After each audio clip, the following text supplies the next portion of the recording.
My name is David Coburn. I'm a student at Portland State University and a board member of the Oregon Student Association. The essential problem facing post-secondary education is disinvestment. This plan does not address this central issue and therefore will not effectively deliver results. Portland State University already has an inordinately high number of adjunct and short-term faculty, requiring more investment in an information system while slashing general operating budgets will only strengthen this trend. While short-term and adjunct faculty bring important experiences to the table, it is vital that tenured positions see growth so that students may access teachers that have a higher ability to teach long-term and therefore put greater levels of their mental resources into learning how to teach and adapting to changes in the student population. While this investment certainly affects faculty types and levels, it is essential to address access and affordability. Currently, 8 out of 10 students that qualify for the Oregon Opportunity Grant do not receive it. Tuition has more than doubled over the course of 10 years, far outpacing general inflation. The current budget proposal makes similar tuition hikes over the short and long term extremely probable, if not inevitable. While degree completion is an essential component of measuring post-secondary institutional success, the proposed performance-based budgeting, which forms roughly a third of resources, is likely to de-incentivize quality measures on those obtaining said degrees by rewarding large class sizes and limiting access to essential services such as academic and financial advisors, and swapping stabilized faculty for adjunct and part-time faculty that are already stretched to the limit. 30 seconds, sir. Keeping tuition costs manageable is vital. The current budget does not address post-secondary education affordability adequately and proposes measures which compromise both the quality of instruction as well as access to essential academic resources. Oregon's investment in students must continue past K-12.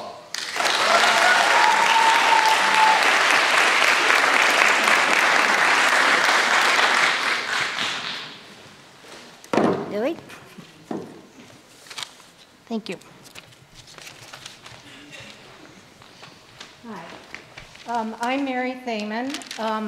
I'm 34 years in public education. I retired about 7 years ago. Now, I find out that Oregon has a distinction of being the first in the number of families on food stamps, which makes, that means that in the Oregon schools, there are more children, over 50%, that are in the federal free and reduced lunch program. This is a social problem, actually, that has been going on for at least 35 years, ever since the 80s, the early 80s. I was a teacher during that time and watched it happen.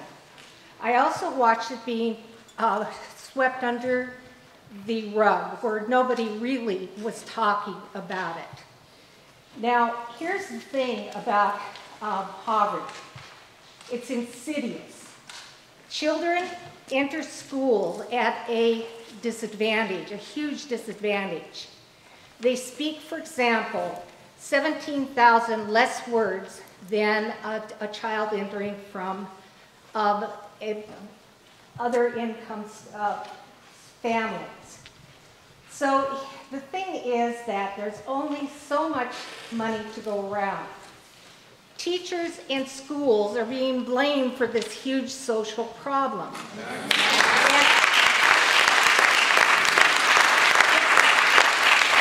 it's not being addressed by society at large. 30 seconds. We could stand here and argue about what's going on. And incidentally, 13 people on this board, 1 teacher. The people who are in the trenches that have the experience are the teachers, could identify easily if there was more representation. And where is the board? Yes. Yes. Here's the thing. I'm standing up here talking from the heart and to the 1 teacher, and I'm assuming you're from the school system. But where are the representatives? Where are the parents on the board? 2 minutes. Yes. I don't know. Are they going to hear us? This is your public. I mean, would Rudy Cruz sit through this watching all these people speak here? I mean, how is word going to be getting back? That's him in the empty chair. Where's Rudy? I don't know. Sounds loaded to me against us. Thanks for having me and good evening. Thank you. evening at Marshall, my daughter asked the question, are we at Fright Town? No, we're not at Fright Town, sweetie. We're at a high school that's closed down. So, to go on from that, it is a little scary because I guess we don't truly know what's behind the doors of education.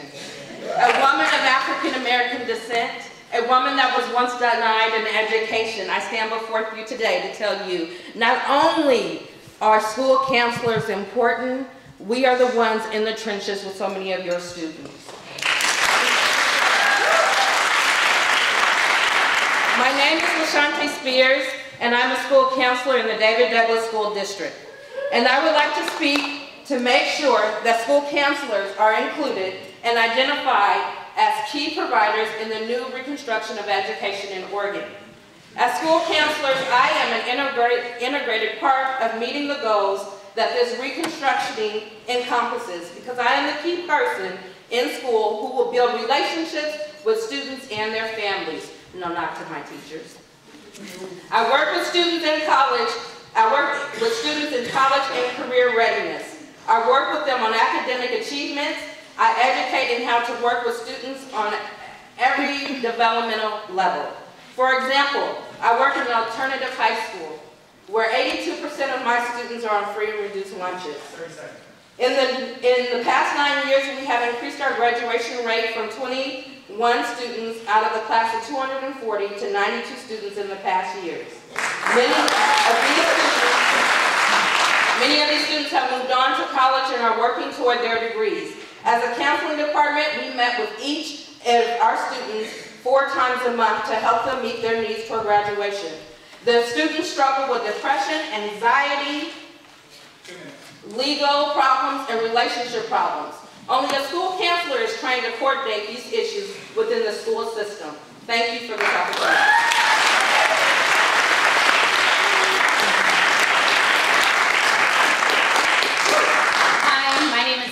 And I am a counseling intern, so I am again going to advocate for the school counselors. I am working with Tay, and I have all of my colleagues in cohort right back there. As a school counseling intern, I am in the Beaverton district, and I can say that I'm a math teacher with 56 students in a class. That's what our budget cuts are doing. So, in your plan, you have stated on your results map, I paid close attention to, that you want effective educators. Due to our American School Counseling Association, it states, interprofessional collaboration by building effective teams by encouraging collaboration among students, teachers, and administrators and school staff to work towards the goals of equity, access, and academic success for every student. We're already doing that in the schools. Supported families and learners. This quote is coming from a parent, and which won an award. This Edinburgh North High School won an award in 2004. High expectations permeate the schools, not just the classes, but the extracurricular activities too.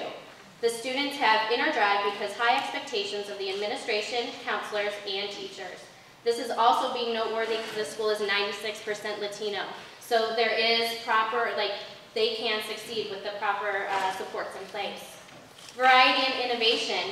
Effective school counselors demonstrate the ability to see the big picture, that they conceptualize student issues from systematic perspective with the work of teachers, parents, support staff, and administrators to solve problems. Once again, we are making a community within those schools. 37. And then culture of ongoing learning, career guidance. We did an 8th grade career program last year. These are the comments from our students. I like that the public schools are taking interest in their students' future. It was intriguing looking into how the future might look. I thought it was fun and interesting. It also helped me realize I need to do better in school. I did not like knowing the reality of life, but the point is, they now know the reality of life because of what we did. So my biggest question in your plan, where is the funding for the counselors and the work that we already do? I encourage you to pay attention to the counselors in this room and the ones you will meet in the future to acknowledge our training and all the knowledge that we have spent for our schools.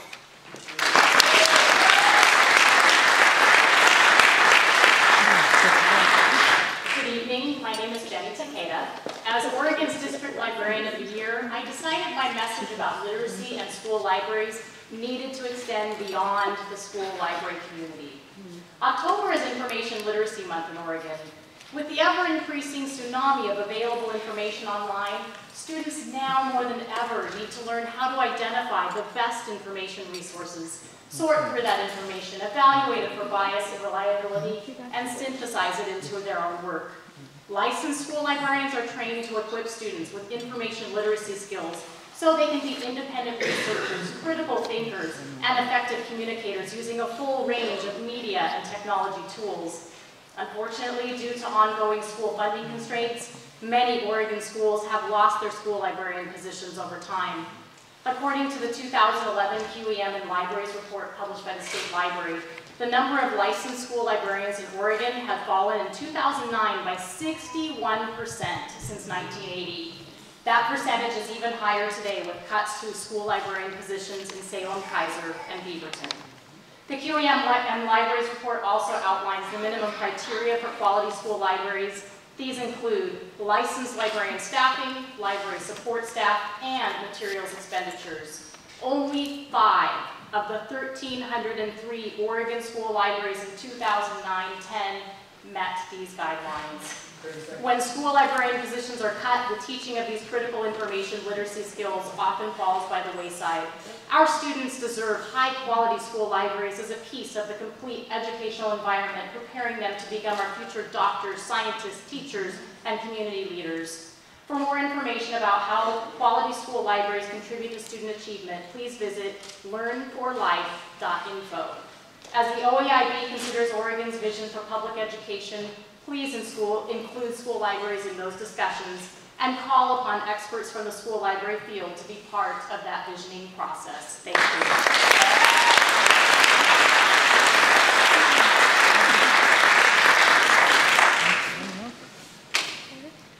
Hi, my name is Snider. I'm a teacher in Reynolds School District. I'm a parent of 2 children in public schools, and my son keeps asking me, Mom, when is this going to stop? When can you stop going to meetings and have to speak up for education? I said, I don't know. I would love to stop doing that, but I can't because I keep getting stuff like this. And, you know, I was hopeful when well, maybe I wasn't, because I've been following this for a year and a half, and quite frankly, what we're getting is a narrative that's very top-down, with no teacher, it's clear, no teacher or parent ever made this list, because this list does not reflect the voice of parents and teachers. And when I looked at Oregon Reads, oh, I'm a former media specialist. I was cut 4 years ago, and now I'm a classroom teacher teaching language arts to a high poverty school. And those kids are seriously lacking any kind of research skills. I taught 7th graders the other day how to look up a book in the computer. And it was the hardest, it was so hard, but they were so excited. And research shows, to back up on this endangered species right here, the media specialist in Oregon, research shows that kids in poverty need a media specialist in their school with a fully stocked library with resources they need to give them the higher level critical thinking skills they need. And they don't go to the public library. I asked Grady Cry this very question, and he said, oh, you know what, funding's off the table, they can go to the public library instead, and research shows they will not. So we are doing them a complete disservice. As far as I'm concerned with this list, you guys got to go back to the drawing board.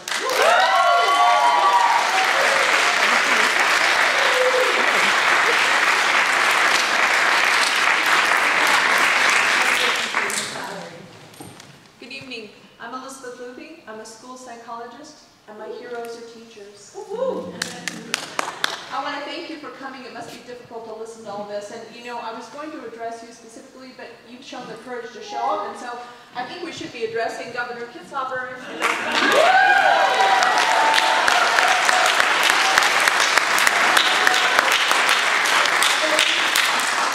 I believe that everyone in this room cares about kids. I believe you care about kids, and that's why we're all here together.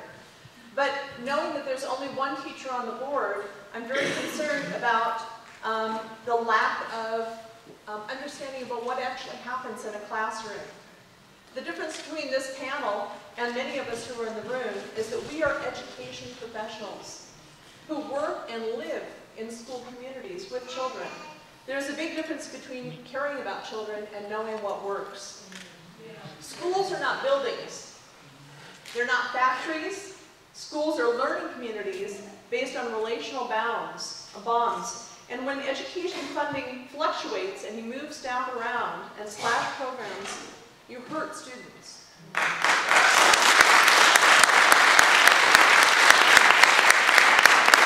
When I ask students who they relate to, very often it was a teacher who was cut last year. It's a sad thing. They have no relationships within school. What would keep them there?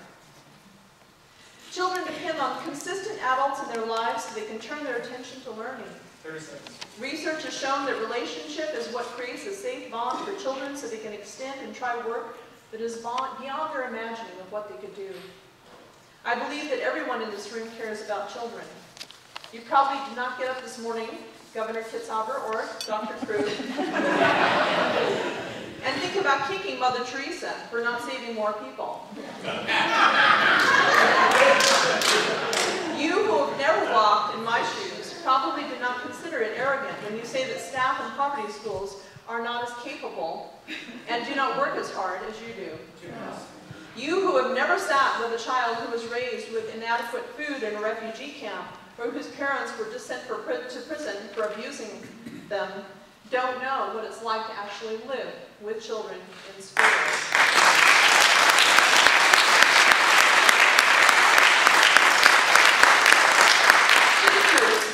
Teachers are my heroes.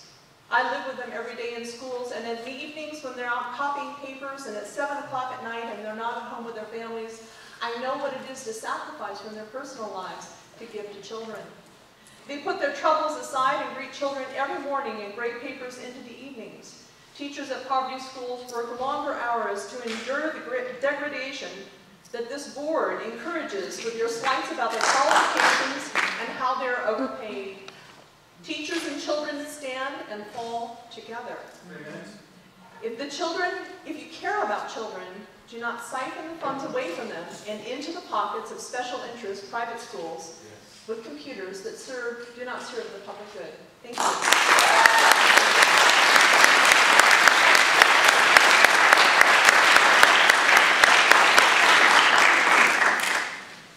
I'm disappointed that Grady Cry is not here also. Yeah. My name's Andy Porter, teacher, 28 years, Lake Oswego, president of the Lake Oswego Education Association. Woo! And we're okay in Lake Oswego because we closed 3 schools, tore our community apart, built up a balance that's going to last us a couple of years, and then the bottom falls out of funding if Oregon doesn't do something about the funding.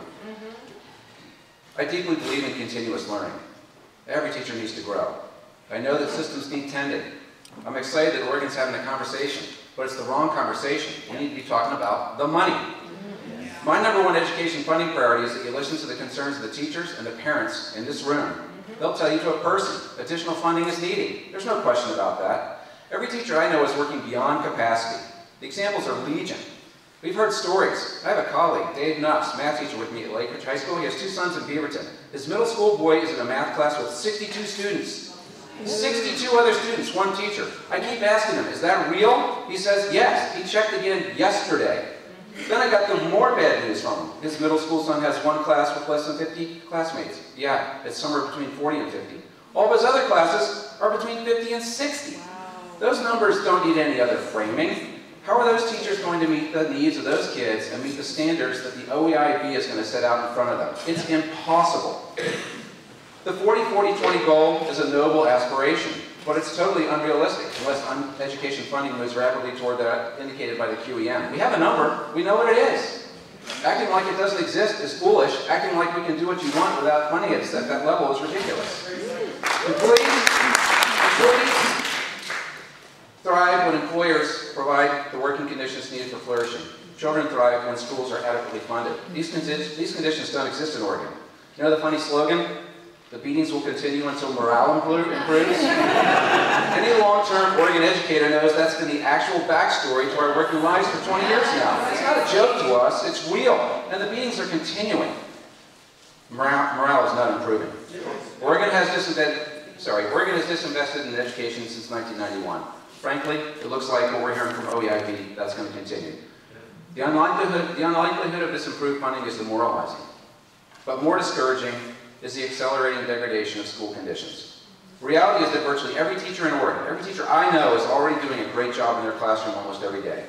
Importantly, they do it with a passion that is surpassing. We continue doing this despite pay cuts, benefit cuts, shortened school years, reduced pensions, degrading working conditions, ever-escalating class sizes, thousands of colleagues and vital support personnel let go, and yeoman efforts to meet every demand that Oregon's legislature puts out in front of us and Oregon's public puts out in front of us. What you need to know is that the system is about to cross the Rubicon. Educators are losing their hope, and you should be really, really concerned. Yeah.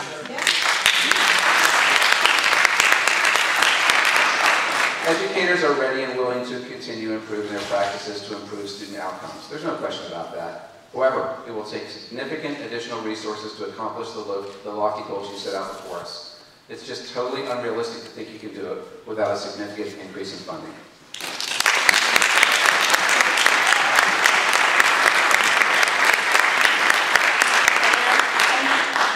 I'm a Portland Public Schools parent. Teachers, local administrators, and educators of all types know so much in this day and age about how kids learn and what helps kids want to achieve and stay engaged. Yet we continue to let textbook publishers, educational testing companies, consultants, and minimum benchmarks define what is being taught. If you go by what these entities say, student achievement exists on a number line. Students with behavior or learning challenges are over here on this line. And kids who somehow can achieve are over here on the line. And right in the middle is an amorphous group of kids. But our kids don't exist in this spectrum, this imaginary number line, this achievement spectrum. Our kids each learn uniquely. They're individuals. They're three-dimensional. They have their own challenges and strengths. I recommend 4 things. Permanent funding for all-day kindergarten throughout the state so that kids don't fall off the cliff in 3rd grade. Absolutely smaller class sizes so teachers can teach individuals, not that amorphous mass in the middle. Let teachers make use of the skills, techniques, and best practices they already know to maximize achievement and engagement. 30 seconds. Thanks. We've come so far in recognizing how kids learn. Sorry, I really scribbled this. And how to speak to them. Let's create decisions where our kids can flourish. Thank you.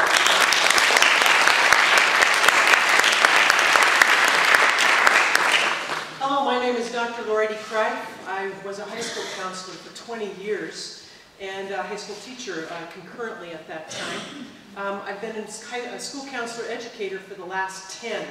I direct the school counseling program, the Master's School Counseling Program at George Fox University. I'm also here as a member of the Oregon Association of School Counselor Educators, and so I'm representing that body of all the school counselor educators in the state. Thank you for being here. As you pointed out, this is a tough road to hoe here. We do all care about education and the kids in this state.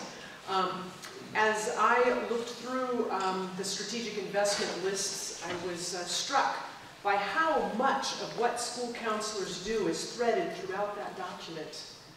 However, they're not mentioned by name once.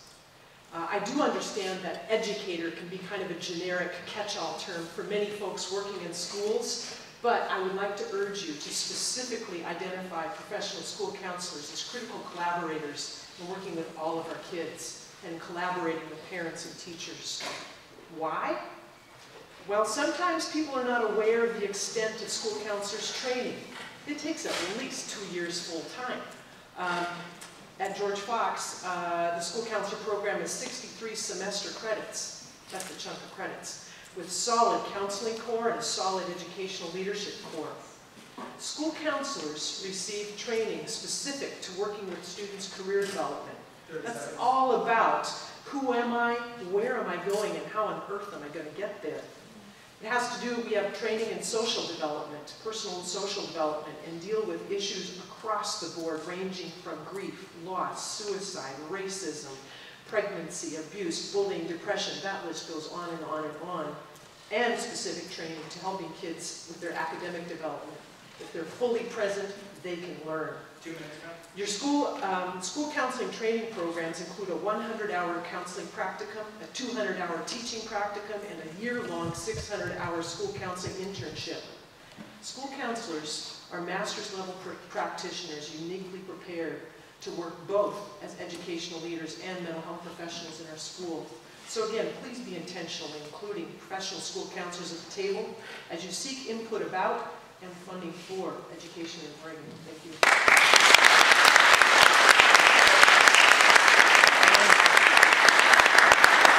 My name is Bob McCain. I'm the retired superintendent from Centennial School District. I too am deeply concerned about the disinvestment in our public schools and have been for quite some time. But here tonight I'm here representing a different organization on a different topic, Center for Innovative School Facilities. The center is a nonprofit organization mostly comprised of volunteers that attempts to fill the void left by the absence of any statewide effort to address K-12 facilities needs, but it doesn't have the capacity to do so. Oregon has no viable plan for prioritizing the existing needs of its K-12 facilities. Oregon has no fundamental vision for what quality 21st century K-12 facilities ought to look like. Oregon has no state-sponsored effort charged with the mission of developing recommendations to achieve these ends. Many of our antiquated K-12 facilities are unsafe, unhealthy, and technologically archaic. Yes. We are one of only 7 states with no state staff dedicated to capital programs, one of 15 with under 5% state participation in capital costs, and ranked 39th in average capital outlay per student. The current system is inequitable for students. Districts with high property values hold significant advantage in bonding over those with low property values. We ask that you consider a small investment to begin a planning effort, and to that end, we have three direct recommendations. First, a governor-appointed task force to examine capital investment in our schools for the purpose of developing recommendations to this board, to your board, for structure, programs, and funding tools that will address our facilities needs. Second, we call for, I think I can make it actually. Second, we call for the state to implement a pre-K-20 facility information database hub for safety and health energy savings. This would enable local, regional, and state leaders to set priorities for current facilities issues and would provide information necessary for future planning. Third, we propose that the state join the center in its current effort by providing regional technical assistance to public education organizations through matching funds. This will double the assistance currently being provided to enhance public school safety, health, and energy savings. Thank you for your time.